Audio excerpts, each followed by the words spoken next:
कृषि भारतीय अर्थव्यवस्था की रीढ़ है और किसान उसकी आत्मा। किसानों की सेवा हमारे लिए भगवान की पूजा है और कृषि में उत्पादन लगातार बढ़े, लागत घटे, उत्पादन का ठीक दाम मिले, प्राकृतिक आपदा में राहत मिले, कृषि का विविधीकरण हो और धरती आने वाली पीढ़ियों के लिए भी अन्न उत्पादित करती रहे।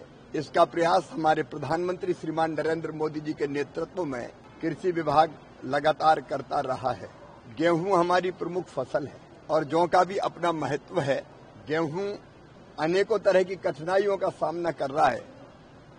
जलवायु परिवर्तन के कारण, बढ़ते हुए तापमान के कारण ये आशंका व्यक्त की गई है कि गेहूं का उत्पादन घट सकता है। एक जमाना वो था तब हम अमेरिका से PL 480 लाल गेहूं आयात करके खाते थे, लेकिन आज मैं अपने किसानों को धन्यवाद दूंगा, वैज्ञानिकों को प्रणाम करूंगा। विशेषकर हमारे प्रधानमंत्री मोदी जी के नेतृत्व में पिछले 10 साल में लगभग 44% उत्पादन फसलों का बढ़ा है और गेहूं के उत्पादन में भी हमने नए रिकॉर्ड स्थापित किए हैं। लेकिन आने वाले समय जो चुनौतियां हमारे सामने हैं, उन चुनौतियों का मुकाबला करते हुए हम ऐसी किस्मों का विकास करें कि जिससे गेहूं का उत्पादन घटे ना, लगातार बढ़ता जाए। हमने गेहूं की कई नई किस्में हमारे वैज्ञानिकों ने विकसित की है। उनमें बायो फोर्टिफाइड फसलें भी है जो पोषण के लिए बहुत उपयुक्त है।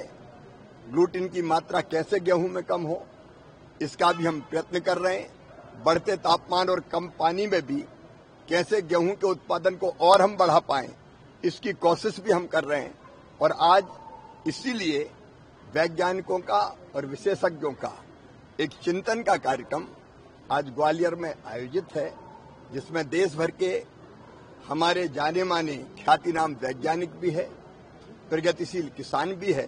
तो आज हम यहाँ गेहूं पर भी चर्चा करेंगे और गेहूं के साथ साथ हम जौ पर भी चर्चा करेंगे।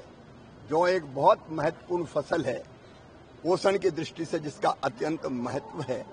मित्रों, हमारे रबी के पूरे प्लान को करने के लिए 2 फसलों का चक्र मुख्यतः है, खरीफ का और रबी का। तो रबी में हम कैसे फसलों का बेहतर उत्पादन करें, इसके लिए रबी कॉन्फ्रेंस 14 और 15 सितंबर को हमने दिल्ली में बुलाई है। राज्य सरकारों के कृषि मंत्री और सारे अधिकारी, विशेषज्ञ और केंद्र सरकार के सारे अधिकारी, वैज्ञानिक, विशेषज्ञ सब उन पर विचार करेंगे। और फिर एक बार जो लैब में शोध होता है, रिसर्च और अनुसंधान होता है, उसको हम सीधे लैंड तक लेके जाएं, किसानों तक लेके जाएं। इसके लिए पहले विकसित कृषि संकल्प अभियान हमने खरीफ की फसल के लिए भी चलाया था। अब रबी की फसल के लिए भी 3 अक्टूबर से विकसित कृषि संकल्प अभियान प्रारंभ होगा, उसकी तैयारी भी हम कर रहे हैं। आज मेरा सौभाग्य है कि इस गालब ऋषि की पवित्र धरा पर आज गेहूं और जौ पर विचार मंथन हो रहा है।